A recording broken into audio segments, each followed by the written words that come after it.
ਵਾਹਿਗੁਰੂ ਜੀ ਕਾ ਖਾਲਸਾ ਵਾਹਿਗੁਰੂ ਜੀ ਕੀ ਫਤਿਹ। ਸੋ ਹੁਣ ਫਿਰ ਜਿਹੜਾ ਆਪਾਂ ਧੰਨ ਧੰਨ ਸ੍ਰੀ ਗੁਰੂ ਗ੍ਰੰਥ ਸਾਹਿਬ ਮਹਾਰਾਜ ਜੀ ਤੋਂ ਹੁਕਮਨਾਮਾ ਲਿਆ, ਇਹਦੇ ਵਿੱਚ ਮਹਾਰਾਜ ਇਹੀ ਆਪਾਂ ਨੂੰ ਬਚਨ ਕਰਦੇ ਪਏ ਆ। ਮਹਾਰਾਜ ਜੀ ਕਹਿੰਦੇ ਕਿ ਜਿਹੜੀਆਂ ਨਾਰੀਆਂ, ਜਿਹੜੇ ਮਨ, ਕਿਉਂਕਿ ਇੱਥੇ ਜਿੰਨੇ ਵੀ ਜੀ ਜਿਹੜੇ ਆ ਧਰਤੀ ਤੇ ਆਏ ਹੋਏ ਆ, ਮਹਾਰਾਜ ਇਹਨਾਂ ਨੂੰ ਮਾਨਸ ਕਹਿ ਕੇ ਨਹੀਂ, ਇਹਨਾਂ ਦੇ ਵਿੱਚ ਮਨ ਜਿਹੜਾ ਵਸਦਾ ਪਿਆ ਉਹਨੂੰ ਨਾਰੀ ਕਹਿ ਕੇ, ਸੁਹਾਗਣ ਕਹਿ ਕੇ, ਦੁਹਾਗਣ ਕਹਿ ਕੇ, ਮਨ ਕਹਿ ਕੇ, ਪਰਦੇਸੀ ਕਹਿ ਕੇ ਪੁਕਾਰਦੇ ਪਏ ਆ। ਕਿਉਂਕਿ ਅਕਾਲ ਪੁਰਖ ਸੱਚੇ ਪਾਤਸ਼ਾਹ ਨੇ ਸਾਨੂੰ ਗੁਰਬਾਣੀ ਦੇ ਰਾਹੀਂ ਵਿਧਾਨ ਦੱਸਿਆ ਕਿ ਜਿਹੜਾ ਸੂਖਮ ਜੋਤ ਸਰੂਪ ਮਨ ਹੈ ਉਹ ਉਸ ਪਰਲੋਕ ਦੇ ਵਿੱਚੋਂ, ਅਕਾਲ ਪੁਰਖ ਦੇ ਨਿਜ ਘਰ ਦੇ ਵਿੱਚੋਂ ਜਿਹੜਾ ਹੈ ਇਸ ਧਰਤੀ ਦੇ ਉੱਪਰ ਇਸ ਮਾਨਸ ਜਾਮੇ ਨੂੰ ਭੋਗਣ ਆਉਂਦਾ ਹੈ, ਇਸ ਸੰਸਾਰ ਦੇ ਕਰਮ ਨੂੰ ਦੇਖਣ ਆਉਂਦਾ ਹੈ, ਇੱਥੋਂ ਦੇ ਪਦਾਰਥਾਂ ਦੇ ਵਿੱਚ ਖੇਲਣ ਆਉਂਦਾ ਹੈ। ਪਰ ਕੁਝ ਮਨ ਐਸੇ, ਜਾਂ ਆਪਾਂ ਕਹਿ ਲਈਏ ਬਹੁਤੇ ਮਨ ਐਸੇ ਨੇ ਜਿਹੜਾ ਕਿ ਸੰਸਾਰ ਦੇ ਵਿੱਚ ਜਦੋਂ ਹੁਣ ਉਹ ਮਨ ਇਸ ਅਸਥੂਲ ਦੇਹੀ ਦੇ ਵਿੱਚ ਪ੍ਰਵੇਸ਼ ਹੁੰਦੇ ਨੇ, ਤੇ ਕਿਉਂਕਿ ਇਸ ਸੰਸਾਰ ਦੇ ਵਿੱਚ ਜਿਹੜੀ ਖੇਡ ਹੈ ਇਹ ਪਵਨ ਦੀ ਚੱਲਦੀ ਪਈ ਹੈ, ਸਵਾਸਾਂ ਦੀ ਚੱਲਦੀ ਪਈ ਹੈ, ਹਵਾ ਦੀ ਚੱਲਦੀ ਪਈ ਹੈ, ਤੇ ਦੇਹੀ ਵੀ ਜਿਹੜੀ ਸਾਡੀ ਹੈ ਇਹ ਵੀ ਪਵਨ ਤੋਂ ਬਣੀ ਹੋਈ ਹੈ। ਪਾਉਣ ਤੋਂ ਅੱਗੇ 4 ਤੱਤ ਹੋਰ ਸਾਜੇ ਗਏ, 5 ਤੱਤਾਂ ਨੂੰ ਮਿਲਾ ਕੇ ਬਣੀ ਹੈ। ਪਰ 5 ਤੱਤ ਜਿਹੜੇ ਨੇ, ਇੱਕ ਤਾਂ ਪਾਉਣ ਹੈ, ਔਰ ਜਿਹੜੇ 4 ਤੱਤ ਨੇ ਉਹ ਵੀ ਪਾਉਣ ਦੇ ਵਿੱਚੋਂ ਹੀ ਨਿਕਲੇ ਨੇ, ਤੇ ਆਪਾਂ ਇਸ ਕਰਕੇ ਕਹਿ ਸਕਦੇ ਹਾਂ ਕਿ ਪਾਉਣ ਦੀ ਸਾਜੀ ਹੋਈ ਦੇਹੀ ਹੈ। ਹੁਣ ਇਹ ਦੇਹੀ ਪਾਉਣ ਦੇ ਨਾਲ ਬਣੀ ਹੋਈ ਹੈ। ਇਸ ਦੇਹੀ ਦੇ ਵਿੱਚ ਜਿੰਨੀ ਵੀ ਬਣਤਰ ਏ ਉਹਨਾਂ ਦਾ ਸਾਰੀਆਂ ਦਾ ਮੂਲ ਪਵਨ ਹੈ, ਤੇ ਚੱਲਦੀ ਵੀ ਪਵਨ ਦੁਆਰਾ ਪਈ ਹੈ, ਕਿਉਂਕਿ ਦੇਹੀ ਦਾ ਮੂਲ ਸਵਾਸ ਹੈ।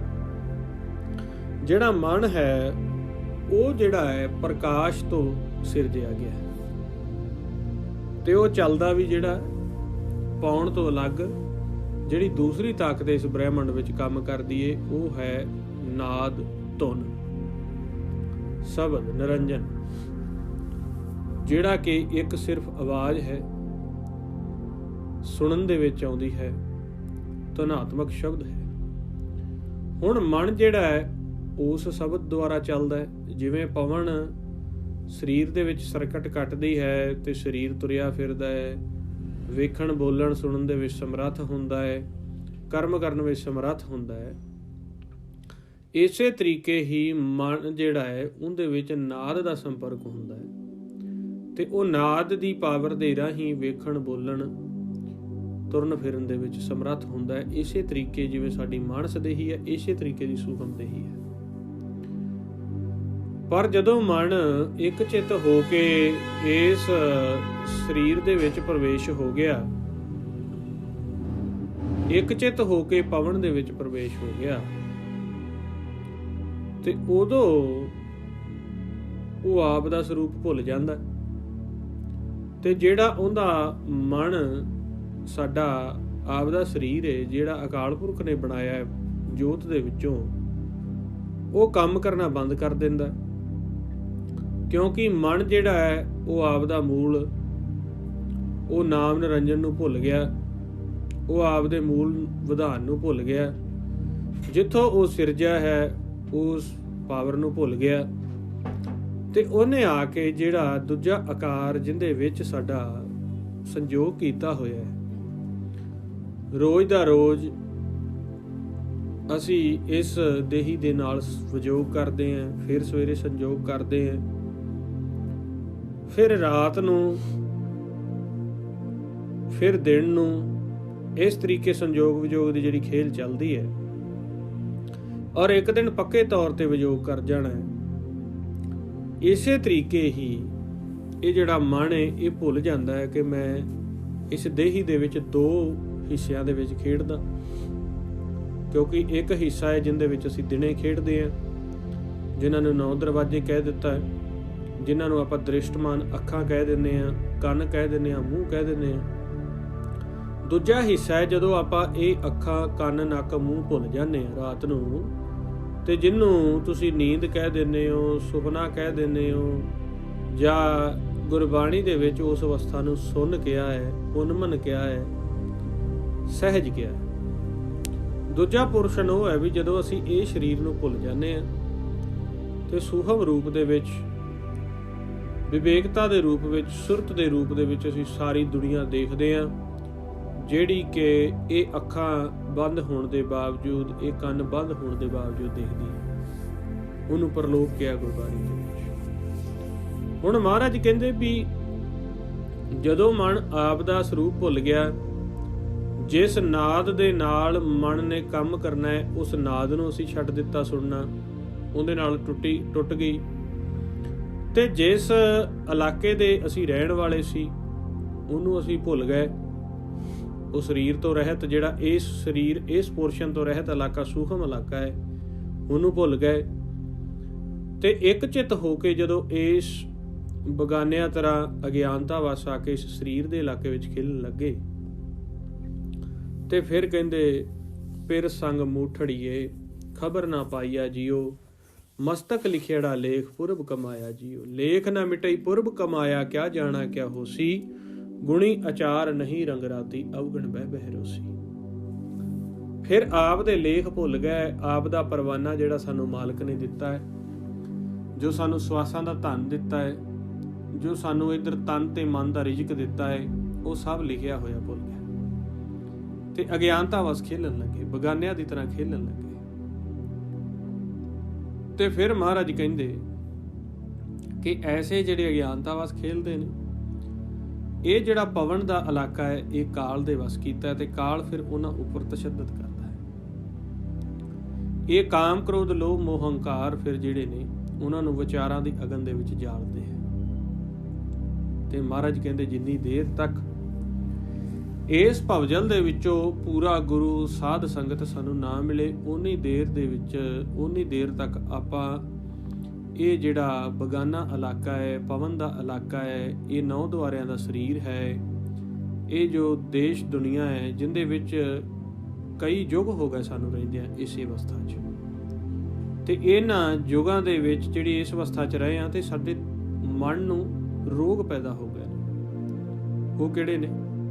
ਕਹਿੰਦੇ ਬੈਰ, ਵਿਰੋਧ, ਕਾਮ, ਕ੍ਰੋਧ, ਮੋਹ, ਝੂਠ, ਵਿਕਾਰ, ਮਹਾ ਲੋਭ, ਦਰੋਹ, ਇਹੋ ਜੁਗਤ ਬਿਹਾਨੇ ਕਈ ਜਨ, ਨਾਨਕ ਰਾਖ ਲਿਖੋ ਆਪਣਾ। ਇਹ ਵੈਰ, ਵਿਰੋਧ, ਕਾਮ, ਕ੍ਰੋਧ, ਮੋਹ ਜਿਹੜੇ ਕਈ ਪ੍ਰਕਾਰ ਦੇ ਰੋਗ ਪੈਦਾ ਹੋ ਗਏ ਨੇ, ਇਹ ਖਤਮ ਨਹੀਂ ਹੋ ਸਕਦੇ। ਉਲਟਾ ਮਨ ਹੋਰ ਦੁਖੀ ਹੋਈ ਜਾ ਰਿਹਾ, ਕਿਉਂਕਿ ਇਸ ਪਵਨ ਦੇ ਇਲਾਕੇ ਨੂੰ ਛੱਡਣਾ ਨਹੀਂ ਆਉਂਦਾ, ਇਸ ਸਰੀਰ ਨੂੰ ਛੱਡਣਾ ਨਹੀਂ ਆਉਂਦਾ। ਲਗਾਤਾਰ ਵਿਚਾਰ ਸਾਨੂੰ ਆਈ ਜਾਂਦੇ ਨੇ, ਪਰ ਅਸੀਂ ਆਪ ਦੀ ਮਰਜ਼ੀ ਦੁਆਰਾ ਵਿਚਾਰਾਂ ਨੂੰ ਰੋਕ ਨਹੀਂ ਸਕਦੇ। ਇੰਨੀ ਮਾੜੀ ਹਾਲਤ ਹੋ ਗਈ ਸਾਡੀ। ਵਿਚਾਰਾਂ ਨੂੰ ਛੱਡ ਕੇ ਸੁਖ ਦੇ ਵਿੱਚ, ਜਿੱਥੇ ਵਿਚਾਰ ਨਾ ਹੋਵੇ, ਜਿਹਨੂੰ ਗੁਰਬਾਣੀ ਵਿੱਚ ਸੁੰਨ ਸਮਾਧ ਕਿਹਾ ਹੈ, ਉੱਥੇ ਜਾ ਨਹੀਂ ਸਕਦੇ। ਤੇ ਜਿੰਨੀ ਦੇਰ ਤੱਕ ਗੁਰੂ ਜਾਂ ਸਾਧ ਸੰਗਤ ਦਾ ਮਿਲਾਪ ਨਹੀਂ ਹੁੰਦਾ, ਉਨੀ ਦੇਰ ਤੱਕ ਆਪਾਂ ਫਿਰ ਇੱਥੇ ਤੜਫਦੀ ਹੋਈ ਮੱਛੀ ਵਾਂਗ, ਜਿਹਨੂੰ ਪਾਣੀ ਦੇ ਵਿੱਚੋਂ ਬਾਹਰ ਕੱਢ ਦਿੱਤਾ ਜਾਂਦਾ ਹੈ, ਵਿਰਾਗ ਕਰਦੀ ਹੈ, ਪਰ ਉਨੀ ਪਾਵਰ ਨਹੀਂ, ਉਹ ਲੱਤਾਂ ਨਹੀਂ, ਉਹ ਬਾਹਾਂ ਨਹੀਂ ਵੀ ਦੁਬਾਰਾ ਪਾਣੀ ਦੇ ਵਿੱਚ, ਬੇਸ਼ੱਕ ਦੀ ਪਾਣੀ ਵਿੱਚੋਂ ਕੱਢ ਕੇ ਉਹਨੂੰ ਕੰਢੇ ਤੇ ਹੀ ਰੱਖ ਦਿਓ, ਪਰ ਉਹਦੇ ਕੋਲ ਕਿਹੜੀਆਂ ਲੱਤਾਂ ਨੇ, ਬਾਹਾਂ ਨੇ, ਹੱਥ ਮਾਰ ਕੇ ਉਹਨੇ ਤੁਰ ਜਾਣਾ, ਕਿਉਂਕਿ ਉਹ ਤਾਂ ਸਿਰਫ ਪਾਣੀ ਵਿੱਚ ਤੈਰਨਾ ਜਾਣਦਾ। ਇਸੇ ਤਰੀਕੇ ਮਨ ਉਸ ਸੁੰਨ ਨੂੰ ਭੁੱਲ ਗਿਆ, ਸੁੰਨ ਵਿੱਚੋਂ ਨਿਕਲ ਗਿਆ, ਉਸ ਨਾਦ ਵਿੱਚੋਂ ਨਿਕਲ ਗਿਆ ਜਿਹੜਾ ਇਹਦਾ ਜਲ ਸੀ, ਉਸ ਅੰਮ੍ਰਿਤ ਰਸ ਵਿੱਚੋਂ ਨਿਕਲ ਗਿਆ, ਤੇ ਬੈਠਾ ਵੀ ਕੰਢੇ ਤੇ ਹੀ ਹੈ। ਹੁਣ ਜੇ ਤਾਂ ਉਹ ਪਾਣੀ ਦੀ ਲਹਿਰ ਆਵੇ ਤੇ ਕੰਢੇ ਤੇ ਬੈਠੀ ਮੱਛੀ ਨੂੰ ਦੁਬਾਰਾ ਆਪਦੇ ਵਿੱਚ ਸਮਾ ਸਕੇ, ਤੇ ਜੇ ਨਾ ਆਏ ਤੇ ਮੱਛੀ ਜਿਹੜੀ ਆ ਉਹ ਤੜਫ ਤੜਫ ਕੇ ਉੱਥੇ ਹੀ ਮਰ ਜਾਂਦੀ ਆ, ਤੇ ਉਹਨੂੰ ਫਿਰ ਜਿਹੜਾ ਹੈ ਉਹਦਾ ਬੋਟੀਆਂ ਕਰਕੇ ਤੇ ਗਾਂ ਉਹਨੂੰ ਜਿਹੜਾ ਅਗਨ ਵਿੱਚ ਤਲ ਕੇ, ਤੇ ਜਿਹੜਾ ਮਨਮੁਖ ਜਿਹੜੇ ਨੇ ਆਪ ਦਾ ਸਵਾਦ ਉਹਦੇ 'ਚੋਂ ਭਾਲਦੇ ਆ, ਜਾਂ ਹੋਰ ਕੋਈ ਚੀਲ, ਕਊਆ, ਕੋਈ ਪਸ਼ੂ ਉਹਨੂੰ ਖਾ ਜਾਊਗਾ। ਇਸੇ ਤਰੀਕੇ ਜੇਕਰ ਅਸੀਂ ਸੰਗਤ ਵਿੱਚ ਚਲੇ ਜਾਈਏ, ਉੱਥੇ ਵੀ ਫਿਰ ਜਿਹੜੀਆਂ ਨਾਮ ਦੀਆਂ ਲਹਿਰਾਂ ਚੱਲਦੀਆਂ ਨੇ, ਜਿਵੇਂ ਭਵਜਲ ਦੇ ਵਿੱਚ ਵਿਚਾਰਾਂ ਦੀਆਂ ਲਹਿਰਾਂ ਚੱਲਦੀਆਂ ਨੇ ਨਾ, ਭਵਜਲ ਦੇ ਵਿੱਚ ਜਿਵੇਂ ਨਿੰਦਿਆ ਚੁਗਲੀ ਦੀ ਸਾਰਾ ਦਿਨ ਸਾਡੇ ਅੰਦਰ ਲਹਿਰਾਂ ਚੱਲਦੀਆਂ ਨੇ। ਕਦੇ ਕਿਸੇ ਲਹਿਰ ਦੇ ਨਾਲ ਸਾਡਾ ਮਨ ਰਲ ਕੇ ਉੱਧਰ ਚਲਾ ਜਾਂਦਾ ਹੈ, ਕਦੇ ਅਭਿਲਾਸ਼ਾ ਵਿੱਚ ਰਲ ਕੇ ਉੱਧਰ ਚਲਾ ਜਾਂਦਾ ਹੈ, ਕਦੇ ਆਸ਼ਾ ਵਿੱਚ ਚਲਾ ਜਾਂਦਾ ਹੈ। ਇਸ ਤਰੀਕੇ ਜਦੋਂ ਅਸੀਂ ਸਾਧ ਸੰਗਤ ਦੇ ਵਿੱਚ ਜਾਂਦੇ ਹਾਂ, ਜਦੋਂ ਅਸੀਂ ਸੰਤਾਂ ਭਗਤਾਂ ਦੇ ਸੰਗ ਦੇ ਵਿੱਚ ਜਾਂਦੇ ਹਾਂ, ਤੇ ਫਿਰ ਉੱਥੇ ਫਿਰ ਨਾਮ ਦੀਆਂ ਲਹਿਰਾਂ ਚੱਲਦੀਆਂ ਨੇ, ਅੰਮ੍ਰਿਤ ਰਸ ਦੀਆਂ ਲਹਿਰਾਂ ਚੱਲਦੀਆਂ ਨੇ। ਮਹਾਰਾਜ ਜੀ ਕਹਿੰਦੇ ਸਾਧ ਸੰਗਤ ਅਸਥਾਨ ਜਗਮਗ ਨੂਰ ਹੈ। ਉੱਥੇ ਫਿਰ ਨੂਰ ਚੱਲਦਾ ਹੈ। ਉੱਥੇ ਸ਼ਾਂਤੀ ਦੀਆਂ ਸਤੋਗੁਣ ਦੀਆਂ ਲਹਿਰਾਂ, ਗੁਰਮੰਤਰ ਦੀਆਂ ਲਹਿਰਾਂ, ਸ਼ਬਦ ਦੇ ਅਭਿਆਸ ਦੀਆਂ ਲਹਿਰਾਂ, ਗਿਆਨ ਦੀਆਂ ਲਹਿਰਾਂ, ਧਿਆਨ ਦੀਆਂ ਲਹਿਰਾਂ, ਅਥਾਹ ਜਿਹੜਾ ਅਕਥ ਦਾ ਭੇਦ ਹੈ ਉਹਦੀਆਂ ਲਹਿਰਾਂ ਚੱਲਦੀਆਂ ਨੇ। ਜਦੋਂ ਫਿਰ ਸਾਧ ਸੰਗਤ ਵਿੱਚ ਜਿਹੜਾ ਜੀਵ ਇੱਕ ਚਿੱਤ ਹੋ ਕੇ ਮਨ ਦੇ ਵਿੱਚ ਵਿਸ਼ਵਾਸ ਕਰਕੇ ਉੱਥੇ ਬੈਠ ਵੀ ਜਾਵੇ, ਤੇ ਸਤਿਗੁਰ ਉੱਥੇ ਫਿਰ ਆਪਦੇ ਬੋਇਥੇ ਚਲਾਉਂਦਾ ਹੈ, ਲਹਿਰਾਂ ਚਲਾਉਂਦਾ ਹੈ। ਤੇ ਉਹ ਜਿਵੇਂ ਤੜਫਦੀ ਹੋਈ ਮੱਛੀ ਕੰਢੇ ਤੇ ਹੁੰਦੀ ਨਾ, ਮਨ ਵੀ ਸਾਡਾ ਕੰਢੇ ਤੇ ਹੀ ਹੈ, ਪਰ ਰੁਕਾਵਟ ਬਣੀ ਹੋਈ ਹੈ, ਤਰੀਕਾ ਭੁੱਲ ਗਿਆ, ਆਪ ਦੇ ਮੁਤਾਬਕ ਤੁਰ ਨਹੀਂ ਸਕਦਾ। ਉਹ ਫਿਰ ਜਿਵੇਂ ਸਮੁੰਦਰ ਜਿਹੜੀ ਵੱਡੀ ਲਹਿਰ ਆਉਂਦੀ ਹੈ ਤੇ ਜਿਹੜਾ ਕੰਢੇ ਤੇ ਜੋ ਵੀ ਸਮਾਨ ਹੁੰਦਾ ਉਹਨੂੰ ਖਿੱਚ ਕੇ ਆਪ ਦੇ ਅੰਦਰ ਲੈ ਜਾਂਦੀ। ਇਸੇ ਤਰੀਕੇ ਸਾਧ ਸੰਗਤ ਦੇ ਸਮੁੰਦਰ ਦੇ ਵਿੱਚ ਇਹ ਲਹਿਰ ਜਿਹੜੀ ਆਉਂਦੀ, ਫਿਰ ਨਾਮ ਦੀ, ਗੁਰੂ ਦੀ ਚਲਾਈ ਹੋਈ ਆਉਂਦੀ, ਉਹਦੇ ਵਿੱਚ ਸਾਡਾ ਮਨ ਵੀ ਰੁੜ ਕੇ ਇਸ ਭਵਜਲ ਦੇ ਵਿੱਚੋਂ, ਇਸ ਤਪਸ਼ ਦੇ ਵਿੱਚੋਂ ਨਿਕਲ ਕੇ ਤੇ ਉਸ ਗੁਰੂ ਦੇ ਸਾਗਰ ਦੇ ਵਿੱਚ ਚਲਾ ਜਾਂਦਾ, ਜਿਹਨੂੰ ਕਹਿੰਦੇ ਨੇ ਗੁਰ ਸਾਗਰ ਰਤਨੀ ਭਰਪੂਰੇ, ਅੰਮ੍ਰਿਤ ਸੰਤ ਚੁਗੈ ਨਹੀਂ ਦੂਰੇ। ਕੀ ਚੋਗ ਚੁਗਦੇ ਆ ਉਸ ਗੁਰ ਸਾਗਰ ਚ? ਹਰ ਰਸ ਚੋਗ ਚੁਗੈ ਪ੍ਰਭ ਭਾਵੈ, ਸਰਵਰ ਮੈਂ ਹੰਸ ਪ੍ਰਾਣ ਪਤਵਾ। ਸਰਵਰ ਦੇ ਵਿੱਚ ਜਾ ਕੇ ਹੰਸ ਫਿਰ ਉੱਥੇ ਮਨ ਜਿਹੜਾ ਹੈ ਤੜਫਦਾ ਪਿਆ ਸੀ, ਤੇ ਉਹ ਰਤਨਾਂ ਦੇ ਸਮੁੰਦਰ ਦੇ ਵਿੱਚ ਚਲਾ ਜਾਂਦਾ ਹੈ, ਸਿਰਫ ਸਾਧ ਸੰਗਤ ਦੇ ਅਸਥਾਨ ਦੇ ਵਿੱਚ ਬੈਠ ਕੇ, ਸਾਧੂਆਂ ਦੇ ਸੰਗ ਦੇ ਵਿੱਚ ਬੈਠ ਕੇ। ਉਹੀ ਮਨ ਹੁੰਦਾ ਹੈ, ਕਹਿੰਦਾ ਜੀ ਦੁਨੀਆਦਾਰੀ ਵਿੱਚ ਸੀਗੇ, ਪਤਾ ਨਹੀਂ ਸੀਗਾ, ਗਿਆਨਤਾ ਵਸ ਸੀ, ਹੋਛੀ ਮਤ ਵਰਤਦੇ ਸੀ, ਆਪਦੀ ਹਉਮੈ ਜਤਾਉਂਦੇ ਸੀ। ਪਰ ਇਹ ਅਚਾਨਕ ਸਾਨੂੰ ਕੀ ਹੋਇਆ ਵੀ ਸਾਧ ਸੰਗਤ ਵਿੱਚ ਆ ਕੇ ਤੇ ਸਾਡਾ ਜੀਵਨ ਹੀ ਬਦਲ ਗਿਆ। ਕਿਉਂਕਿ ਜਿਹੜੀ ਸੱਚੇ ਨਾਮ ਦੀ ਸੰਗਤ ਹੈ ਉਹਦੇ ਵਿੱਚ ਫਿਰ ਗੁਰੂ ਆਪ ਵਿਰਾਜਮਾਨ ਹੁੰਦਾ ਹੈ, ਉੱਥੇ ਸਤਿਗੁਰ ਆਪ ਵਿਰਾਜਮਾਨ ਹੁੰਦੇ ਆ। ਉਹ ਜਦੋਂ ਬਚਨ ਕਰਦੇ ਆ, ਉਹ ਜਦੋਂ ਦ੍ਰਿਸ਼ਟ ਦਿੰਦੇ ਆ ਸਾਰੀ ਸਾਧ ਸੰਗਤ ਵਿੱਚ, ਪਾਵਰ ਦਿੰਦੇ ਆ, ਉੱਥੇ ਫਿਰ ਡੁੱਬੇ ਹੋਏ ਵੱਡੇ ਵੱਡੇ ਭਵਜਲਾਂ ਦੇ ਵਿੱਚ, ਵੱਡੇ ਵੱਡੇ ਵਿਚਾਰਾਂ ਦੇ ਵਿੱਚ ਡੁੱਬੇ ਹੋਏ ਮਨ ਵੀ ਜੇਕਰ ਉੱਥੇ ਬੈਠੇ ਆ ਵਿਸ਼ਵਾਸ ਕਰਕੇ, ਭਰੋਸਾ ਕਰਕੇ, ਜਿਹਨੂੰ ਕਹਿੰਦੇ ਧਰ ਜੀਏ ਰੇ ਇੱਕ ਟੇਕ ਤੂੰ, ਲਾਹ ਬਿਡਾਣੀ ਆਸ, ਨਾਨਕ ਨਾਮ ਅਰਾਧਨਾ ਕਾਰਜ ਆਵੈ ਰਾਸ। ਉੱਥੇ ਕਾਰਜ ਰਾਸ ਹੋ ਜਾਂਦਾ। ਫਿਰ ਇੱਕ ਚਿੱਤ ਦੇ ਵਿੱਚ ਵਿਸ਼ਵਾਸ ਰੱਖ ਕੇ ਜਦੋਂ ਅਸੀਂ ਬਹਿ ਜਾਂਦੇ ਆ, ਗੁਰੂ ਫਿਰ ਕਿਰਪਾ ਕਰ ਦਿੰਦਾ ਹੈ। ਜਿਹਨੂੰ ਕਹਿੰਦੇ ਜੀਵਾਂ ਤੇਰੇ ਅਨਾਏ ਮਨ ਆਨੰਦ ਹੈ ਜੀਓ, ਸਾਚੋ ਸਾਚਾ ਨਾਮ ਗੁਣ ਗੋਬਿੰਦ ਹੈ ਜੀਓ। ਜਿਹਨੂੰ ਕਹਿੰਦੇ ਤੁਮ ਸਰ ਅਵਰ ਨ ਕੋਏ, ਆਇਸਾ ਜਾਈਸੀ ਜੀਓ, ਹੁਕਮੀ ਹੋਏ ਨਿਬੇੜ ਭਰਮ ਚੁਕਾਈ ਸੀ ਜੀਓ। ਗੁਰ ਭਰਮ ਚੁਕਾਏ ਅਕਥ ਕਹਾਏ, ਸੱਚ ਮੈਂ ਸਾਚ ਸਮਾਣਾ, ਆਪ ਉਪਾਏ ਆਪ ਸਮਾਏ, ਹੁਕਮੀ ਹੁਕਮ ਪਛਾਣ। ਫਿਰ ਕਿਰਪਾ ਹੁੰਦੀ ਹੈ। ਜਿਹਨੂੰ ਕਹਿੰਦੇ ਨੇ ਧਨ ਸੁਹਾਗਣ ਨਾਰ, ਜਿਨ ਪਿਰ ਜਾਣਿਆ ਜੀਓ, ਨਾਮ ਬਿਨਾ ਕੂੜਿਆਰ ਕੂੜ ਕਮਾਣਿਆ ਜੀਓ। ਜਿਨ੍ਹਾਂ ਨੇ ਫਿਰ ਪਛਾਣ ਕਰ ਲਈ। ਕਿਉਂਕਿ ਸਾਧ ਸੰਗਤ ਇੱਕ ਐਸੀ ਚੀਜ਼ ਹੈ ਜਿਹਦੇ ਵਿੱਚ ਗਿਆਨ ਜਾਂ ਕੱਲਾ ਗੁਰਮੰਤਰ ਹੀ ਨਹੀਂ ਜਪਾਇਆ ਜਾਂਦਾ।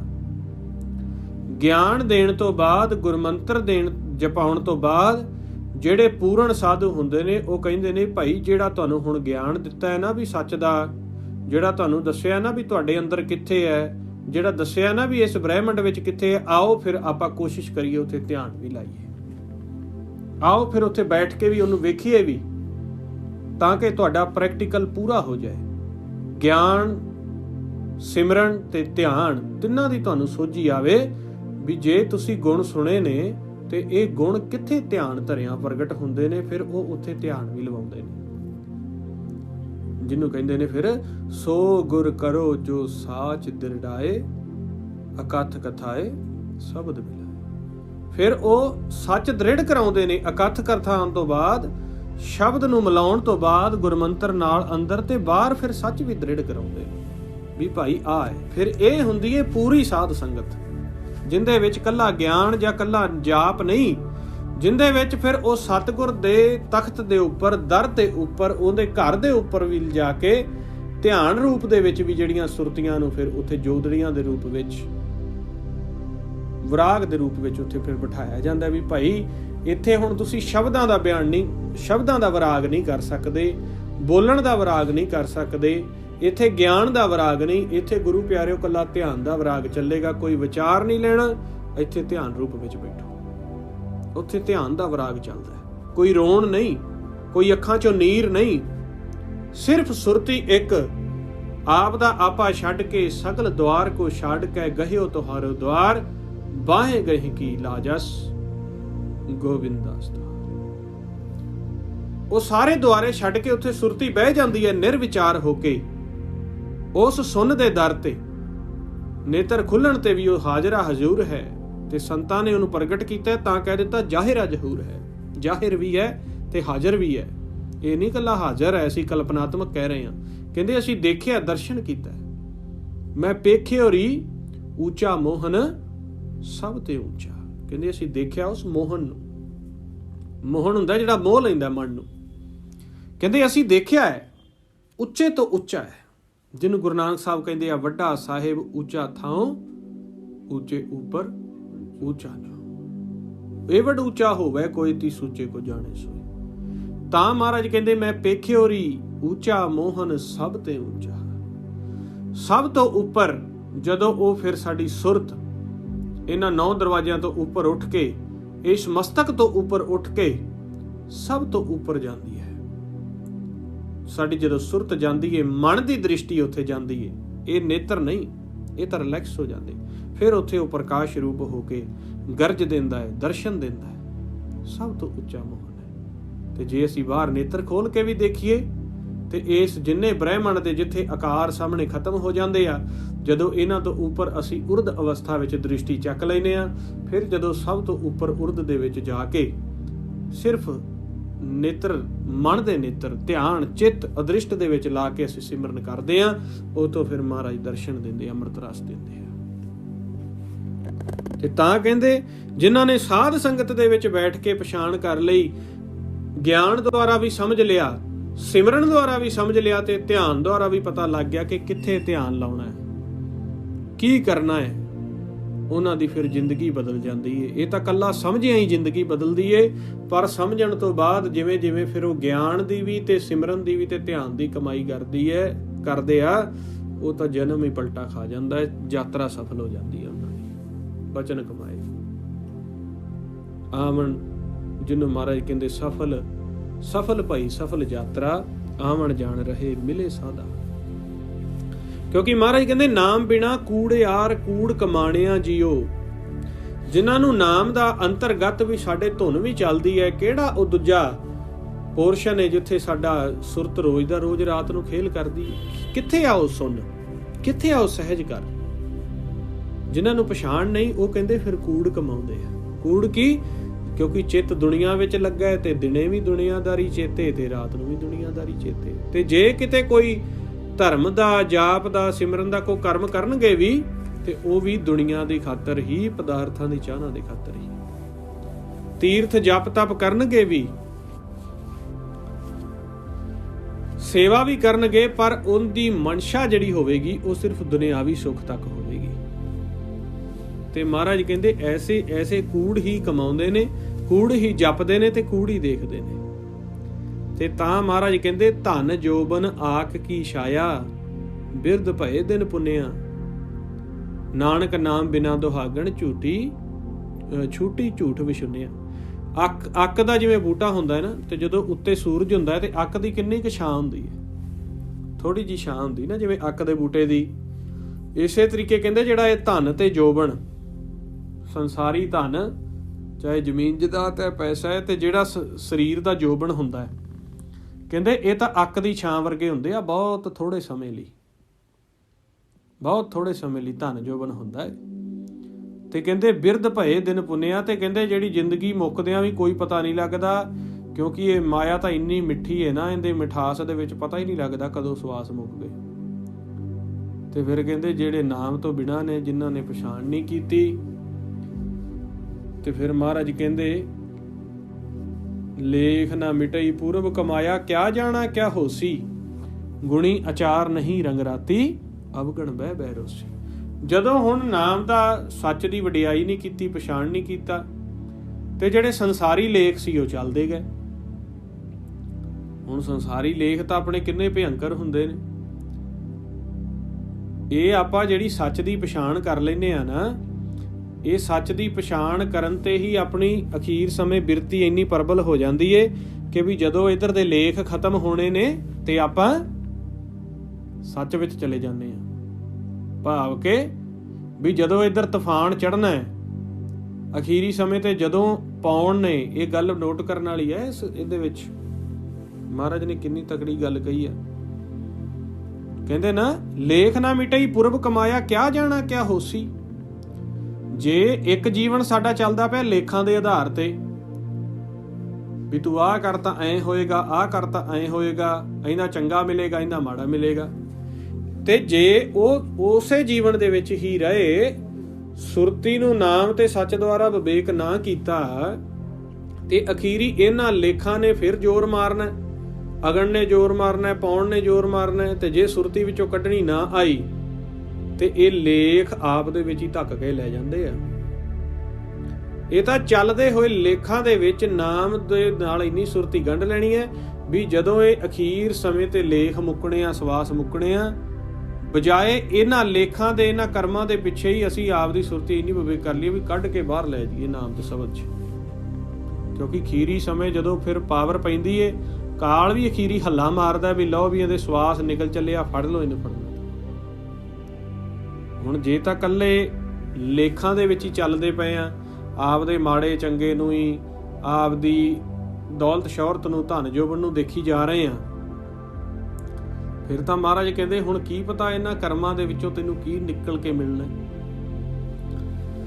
ਤੇ ਜੇ ਇਹਨਾਂ ਵਿੱਚ ਚੱਲਦੇ, ਇਹਨਾਂ ਤੋਂ ਉੱਪਰ ਉੱਠ ਕੇ ਨਾਮ ਸੱਚ ਦੀ ਕਰਦੇ ਪਏ ਆ, ਇਹ ਅਖੀਰੀ ਟਾਈਮ ਤੇ ਤਾਂ ਇਹ ਮੁੱਕਣਾ ਹੀ ਆ। ਤੇ ਇਹਨਾਂ ਨੇ ਦੁਬਾਰਾ ਇਹਨਾਂ ਦੀ ਬੈਲੈਂਸ ਸ਼ੀਟ ਵੀ ਸਾਰੀ ਬਣਨੀ ਹੈ ਵੀ ਕੀ ਕੀ ਕੀਤਾ, ਕੀ ਕੀ ਕਮਾਇਆ, ਕਿਉਂਕਿ ਚਿੱਤਰਗੁਪਤ ਨਾਲੋਂ ਨਾਲ ਨੋਟ ਕਰੀ ਜਾ ਰਿਹਾ ਸਾਰਾ ਕੁਝ।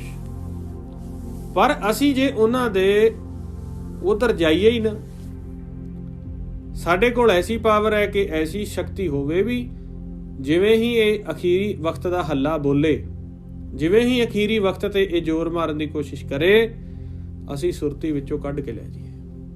ਕਿੱਥੇ ਸੁਰਤ ਹੋਵੇ, ਇੱਧਰ ਜੋ ਮਰਜੀ ਹੱਲਾ ਮਾਰੇ, ਉਧਰ ਧਿਆਨ ਹੋਵੇ ਹੀ ਨਾ, ਧਿਆਨ ਹੀ ਸੱਚ ਤੇ ਨਾਮ ਵਿੱਚ ਹੋ ਜਾਏ, ਤੇ ਉਹ ਜਿਹੜੇ ਲੇਖ ਨੇ ਉਹ ਚੱਲ ਕੇ ਖਤਮ ਹੋ ਕੇ ਇਹਨਾਂ ਦੇ ਹਿਸਾਬ ਕਿਤਾਬ ਲਿਖਾਏ ਧਰੇ ਧਰਾਏ ਰਹਿ ਜਾਂਦੇ ਆ, ਤੇ ਮਨ ਜਿਹੜਾ ਉਹ ਇਹਨਾਂ ਦੇ ਰਸਤੇ ਜਾਂਦਾ ਹੀ ਨਹੀਂ, ਉਹ ਆਪ ਦੇ ਰਸਤੇ ਜਾਂਦਾ ਹੈ ਮਾਲਕ ਕੋਲ।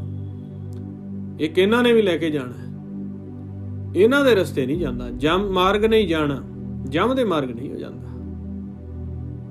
ਉਹ ਨਾਮ ਦੇ ਰਸਤੇ ਆਪਦੇ ਘਰ ਚਲਾ ਜਾਂਦਾ ਹੈ। ਕਿਉਂਕਿ ਕਾਲ ਨੇ ਤਾਂ ਭੁਲੋ ਕੇ ਲੈ ਜਾਣਾ ਮਨ ਨੂੰ ਉਧਰ ਨੂੰ,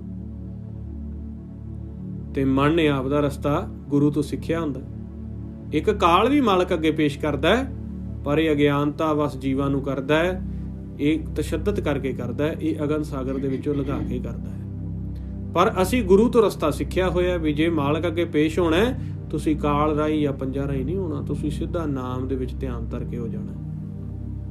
ਤੇ ਉਹ ਤਾਂ ਹੋਵੇਗਾ ਜੇ ਪਹਿਲਾਂ ਪ੍ਰੈਕਟਿਸ ਕੀਤੀ ਹੋਏਗੀ। ਇੱਥੇ ਸਾਧ ਸੰਗਤ ਦੇ ਸਾਗਰ ਦੇ ਵਿੱਚ ਬੈਠ ਕੇ ਸਿੱਖੀ ਹੋਏਗੀ ਉਹ ਜੁਗਤ, ਨਾਮ ਨੂੰ ਜਪਿਆ ਹੋਏਗਾ, ਮਨ 'ਚ ਵਸਾਇਆ ਹੋਏਗਾ, ਨਾਮ ਨੂੰ ਸੁਣਿਆ ਹੋਏਗਾ, ਨਾਦ ਨੂੰ ਮਨ 'ਚ ਵਸਾਇਆ ਹੋਏਗਾ, ਅੰਮ੍ਰਿਤ ਪੀਤਾ ਹੋਏਗਾ ਤੇ ਅੰਮ੍ਰਿਤ ਰੋਮ ਰੋਮ ਵਿੱਚ ਵਸਿਆ ਹੋਏਗਾ, ਤੇ ਉਸ ਨੂਰ ਸੱਚ ਦੇ ਦਰਸ਼ਨ ਕਰਕੇ ਉਹਨਾਂ ਨੂੰ ਵਸਾਇਆ ਹੋਵੇਗਾ ਨੇਤਰਾਂ ਵਿੱਚ। ਤਾਂ ਫਿਰ ਇਹ ਜਿੰਨਾ ਮਰਜ਼ੀ ਹੱਲਾ ਮਾਰ ਲਵੇ, ਮਨ ਦੇ ਰੋਮ ਰੋਮ ਦੇ ਵਿੱਚ ਜਦੋਂ ਮਾਲਕ ਵਸਿਆ ਹੋਵੇਗਾ, ਕਿ ਜਿਵੇਂ ਇੱਕ ਮਛਲੀ ਦੇ ਰੋਮ ਰੋਮ ਵਿੱਚ ਪਾਣੀ ਵਸਿਆ ਹੁੰਦਾ ਹੈ, ਜਿੰਨਾ ਮਰਜ਼ੀ ਉਹਦੀ ਕੋਈ ਬੋਟੀ ਕਰ ਲਵੇ, ਕਰਕੇ ਉਹਨੂੰ ਕੜਾਹੀ ਦੇ ਵਿੱਚ ਤਲ ਵੀ ਦੇਵੇ, ਪਰ ਉਹਦੇ ਵਿੱਚੋਂ ਪਾਣੀ ਨਿਕਲਦਾ ਰਹਿੰਦਾ। ਉਸ ਤਰੀਕੇ ਜਦੋਂ ਸਾਡੇ ਅੰਦਰ ਨਿਰੰਕਾਰ ਵਸਿਆ ਹੋਏਗਾ, ਜਿੰਨੀ ਮਰਜ਼ੀ ਫਿਰ ਕਾਲ ਜੋ ਮਰਜ਼ੀ ਹੀਲੇ ਕਰੀ ਜਾਏ, ਪਰ ਸਾਡੇ ਅੰਦਰ ਪ੍ਰੀਤ ਇੰਨੀ ਬਣ ਜਾਂਦੀ, ਦੇਖ ਕੇ, ਸੁਣ ਕੇ, ਬੋਲ ਕੇ, ਜਪ ਕੇ, ਫਿਰ ਇਹਦਾ ਕਿਸੇ ਵੀ ਤਰੀਕੇ ਦਾ ਵਾਰ ਸਾਡੇ ਉੱਪਰ ਨਹੀਂ ਚੱਲਦਾ। ਤਾਂ ਮਹਾਰਾਜ ਕਹਿੰਦੇ, ਪਿਰ ਰਲਿਆਲਾ ਜੋਬਨ ਬਾਲਾ, ਤਿਸ ਭਾਵੇ ਰੰਗ ਰਾਤੀ, ਗੁਰ ਸ਼ਬਦ ਵਿਗਾਸੀ, ਸਹੁ ਰਵਾਸੀ, ਫਲ ਪਾਇਆ ਗੁਣਕਾਰੀ, ਨਾਨਕ ਸਾਚ ਮਿਲੇ ਵਡਿਆਈ, ਫਿਰ ਕਰ ਸੁਹੈ ਨਾਈ। ਜਿਨ੍ਹਾਂ ਨੇ ਗੁਰੂ ਦੇ ਸ਼ਬਦ ਦੁਆਰਾ ਮਨ ਦਾ ਵਿਕਾਸ ਕੀਤਾ ਤੇ 100 ਦੇ ਨਾਲ ਪ੍ਰੀਤ ਪਾਈਏ, ਉਹਨਾਂ ਨੂੰ ਗੁਣਕਾਰੀ ਫਲ ਮਿਲਦਾ ਹੈ ਤੇ ਉਹਨਾਂ ਨੂੰ ਆਪਦੇ ਘਰ ਦੇ ਵਿੱਚ ਨਵਾਜਦਾ ਹੈ। ਇਸ ਕਰਕੇ ਮਹਾਰਾਜ ਸੱਚੇ ਪਾਤਸ਼ਾਹ ਕਹਿੰਦੇ ਨੇ ਕਿ ਤੁਸੀਂ ਆਪਦੇ ਜੀਵਨ ਦੇ ਮਨੋਰਥ ਨੂੰ ਸਫਲਾ ਕਰੋ। ਇਹ ਸਾਧ ਸੰਗਤ ਦੇ ਉੱਥੇ ਜਾ ਕੇ ਭਵਸਾਗਰ ਨੂੰ ਟੱਪ ਕੇ ਫਿਰ ਉਹਨਾਂ ਤੋਂ ਜੁਗਤ ਵੀ ਸਿੱਖ ਲਓ ਵੀ ਅੱਜ ਤਾਂ ਤੁਸੀਂ ਸਾਨੂੰ ਭਵਸਾਗਰ ਪਾਰ ਕਰਵਾ ਦਿੱਤਾ ਹੈ, ਵੀ ਹੁਣ ਜਦੋਂ ਆਮ ਵੀ ਅਸੀਂ ਕਰਮ ਵਿੱਚ ਵਿਚਰਨਾ, ਅਸੀਂ ਦੁਬਾਰਾ ਨਾ ਭਵਸਾਗਰ 'ਚ ਡਿੱਗੀਏ। ਜੁਗਤ ਕੀ ਹੈ? ਫਿਰ ਕਹਿੰਦੇ ਇਹੀ ਤਾਂ ਖੇਲ ਹੈ, ਉਹ ਤੁਹਾਨੂੰ ਜੁਗਤ ਵੀ ਦੱਸਣਗੇ। ਐ ਧਿਆਨ ਦੇ ਵਿੱਚ ਰਿਹਾ ਜੇ, ਆਹ ਸ਼ਬਦ ਦਾ ਜਾਪ ਕਰਿਆ ਜੇ, ਆਹ ਗਿਆਨ ਲੈਂਦੇ ਰਿਹਾ ਜੇ, ਤੁਸੀਂ ਡੁੱਬੋਗੇ ਨਹੀਂ। ਤੇ ਫਿਰ ਉਹਨੂੰ ਦ੍ਰਿੜ ਕਰ ਲਓ। ਦ੍ਰਿੜ ਕਰਕੇ ਜਦੋਂ ਮਨ ਵਿੱਚ ਵਸ ਗਿਆ ਤੇ ਯਾਤਰਾ ਸਫਲ ਹੋ ਜਾਣੀ, ਦੁਬਾਰਾ ਨਹੀਂ ਫਿਰ ਇੱਥੇ ਆਓਗੇ। ਤੇ ਇੱਥੇ ਰਹਿੰਦੇ ਆ ਜਦੋਂ ਦ੍ਰਿੜ ਕਰੀ ਜਾਓਗੇ ਨਾਮ ਨੂੰ, ਤੇ ਲੋਕ ਦੇ ਵਿੱਚ ਵੀ ਤੁਹਾਡੇ ਸਾਰੇ ਕਾਰਜ ਸੁਹੇਲੇ ਹੋਣਗੇ। ਸੋ ਇਹਨੇ ਬਚਨ ਕਰਦੇ ਆ, ਹੁਕਮਨਾਮਾ ਸਾਹਿਬ ਦੀ ਵਿਚਾਰ ਕਰਦੇ ਆ। ਕੁਖਰ ਵਾਧਾ ਘਾਟਾ ਸੰਗਤ ਗੁਰੂ ਬਖਸ਼ਣ ਜੋਗ ਬਖਸ਼ ਦੇਣਾ ਜੀ। ਵਾਹਿਗੁਰੂ ਜੀ ਕਾ ਖਾਲਸਾ, ਵਾਹਿਗੁਰੂ।